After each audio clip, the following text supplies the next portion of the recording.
Hey guys, welcome back to Easy Internet, and in today's video we are going to look on how to edit your age in WEBTOON.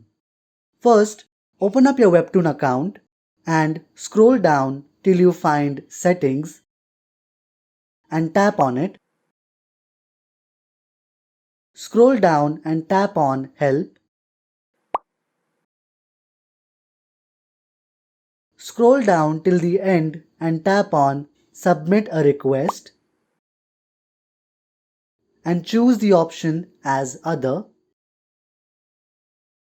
Then type in your email address here and type on what topic you need help with. For example, like this. Then write a problem in brief under the description tab.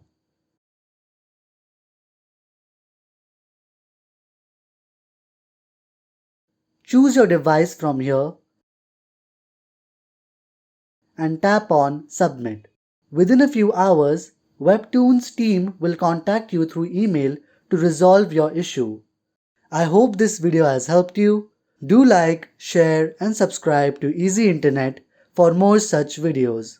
Thanks for watching.